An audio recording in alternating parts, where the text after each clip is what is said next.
Hello learners, welcome to this session of Textbook Super Coaching. My name is Tulika and I'm your UGC NET Paper 1 faculty, and these are the timings of my free live sessions. Learners, do join my Telegram group for all updates related to UGC NET examination. If you are planning to join our paid batches, you can get an additional 25% discount by using my code TulikaR. So learners, आज हम यहाँ पे एक quick understanding लेंगे, एक quick update लेंगे about ASH. What is ASH? ASH is all India survey on higher education report which is अभी जो पब्लिश हुई है, जो रिलीज की गई है by PIB is press information bureau. It has been published on 23rd of January 2023.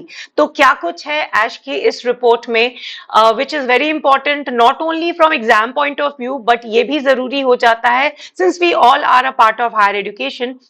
We need to know how the higher education is progressing. So learners, without any delay, do like, share and subscribe to our session, and we are going to discuss about ASH today.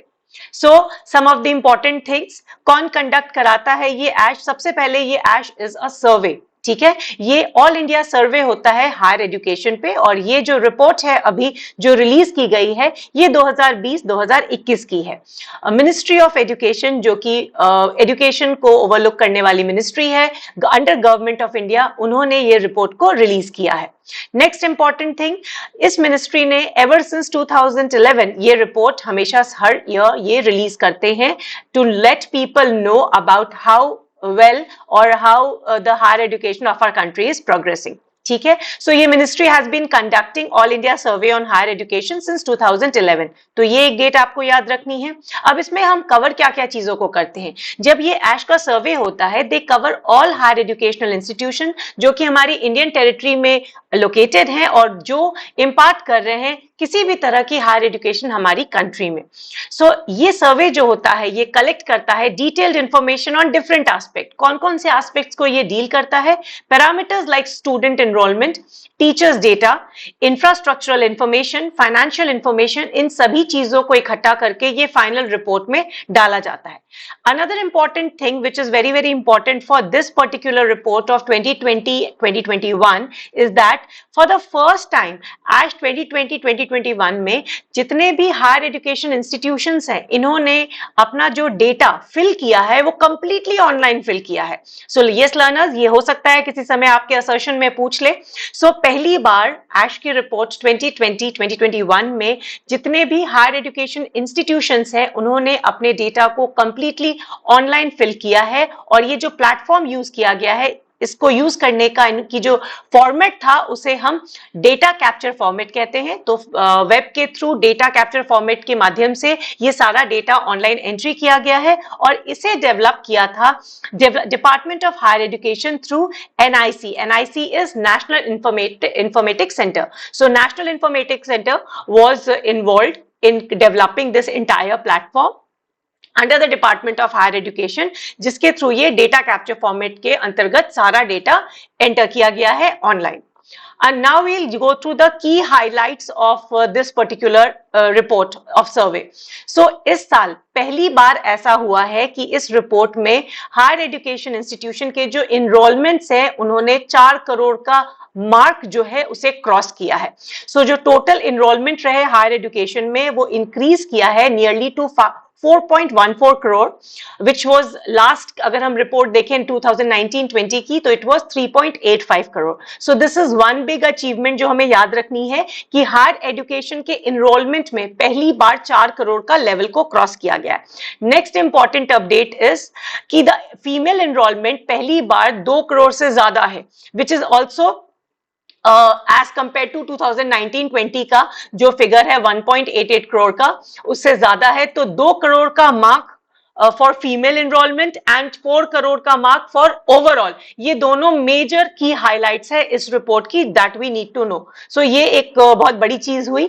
Another, if we talk about the percentage of female enrollment to the total enrollment has also increased. अगर हम percentage में इसकी बात करें तो 45% था 2014-15 में, 49% हुआ इन द ईयर 2020-21 में. सो इसमें भी देखेंगे तो स्टीप इंक्रीज आया है. It's growing, progressing quite well.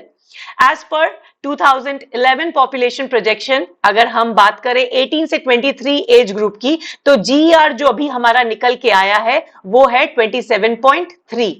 ठीक है, so it has grown from 25.6 जो कि 2019-20 का हुआ करता था। तो अभी का प्रेजेंट जीईआर अगर हम 18 से 23 के एज ग्रुप का देखेंगे तो दैट इज अराउंड 27.3।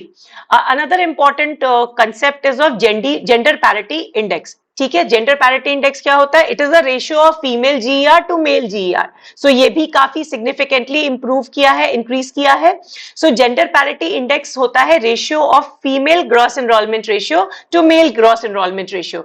तो अभी तक जो जेंडर पैरिटी थी वो एक थी। 2017 और 18 के अगर हम सर्वे की रिपोर्ट देखें तो that was 1, but now it has increase to 1.05 in 2021। So that has also very good. ये एक की फीचर है कि इस बार female GER has overtaken male GER right from 2017-18 को अगर हम बेस ईयर माने। अनदर इंपॉर्टेंट थिंग, कौन से ऐसे टॉप स्टेट्स हैं जो कि they have done very good in terms of number of students enrolled, क्योंकि इसमें हम ज्यादातर इनरोलमेंट्स की बात करते हैं। So the states are Uttar Pradesh, Maharashtra, Tamil Nadu, Madhya Pradesh, Karnataka and Rajasthan. तो ये 6 टॉप स्टेट्स हैं जिनके नंबर ऑफ स्टूडेंट्स इनरोलमेंट में काफी अच्छा रहा है। They have been on the top 6। Now जो हमारे इंस्टीट्यूट ऑफ नेशनल इंपॉर्टेंस है, जितने भी हमारे प्रीमियम इंस्टीट्यूशंस है, उनमें भी इनरोलमेंट बढ़ी है। So it has increased by nearly 61%। अगर हम 2014-15 से कंपेयर करें तो 61% का हमें इंक्रीमेंट देखने को मिला है इन द ईयर 2020-2021। साथ ही साथ डिस्टेंस एजुकेशन में भी लोगों ने इनरोल किया है। वो लोग जो कि रेगुलर कोर्सेज नहीं कर पा रहे हैं, they have got themselves enrolled in distance education. वो भी पिछले साल के कंपैरिजन में 2019-20 के कंपैरिजन में 7% there has been an increment. तो that is also a very good and very positive thing कि जो लोग रेगुलर कोर्सेज नहीं कर पा रहे हैं, वो अपनी एजुकेशन को रोक नहीं रहे हैं, by any means, by means of distance education also they are moving ahead. Now अगर हम नेशनल क्रेडिट फ्रेमवर्क की बात करें जो कि एनईपी 2020 के अंतर्गत आती है, so it by this it will be a की फॉर अटेनिंग, जो हमारा सेंटर का गोल है कि हम 50% अपना जीईआर कर लेंगे, gross enrolment ratio, higher education में specifically by 2035। So we are working on the national credit framework. So ऐसे कि जैसे कि हम जानते हैं एनईपी का गोल है कि हमें अपना जीईआर बढ़ाना है, 50% तक लेके आना है बाय 2035। सो जीईआर हम कैलकुलेट कैसे करते हैं? तो जीईआर को हम percentage of students belonging to eligible age group, जो कि हमारा 18 टू 23 है ईयर्स, उसको कैलकुलेट करते हैं, उसको आधार बना के कैलकुलेट करते हैं, जिन्होंने इस एज ग्रुप में हायर एजुकेशन में एनरोल किया होता है। सो बेसिकली अगर हम फॉर्मूला की बात करें जीईआर की, so the number of enrolments in higher education upon the total population in the age group of 18 to 23 into 100 is how we get GER. So ये हमारा standard formula है GER calculate करने का. So learners, this was all about the ASH report of 2020-2021. Do let me know in the comments if you like the session, and do let us know on which topics you would like us to prepare more such sessions in future. So learners, do not forget to like, share and subscribe to our channel, and we'll be coming with many more. Thank you so much for watching. Bye-bye.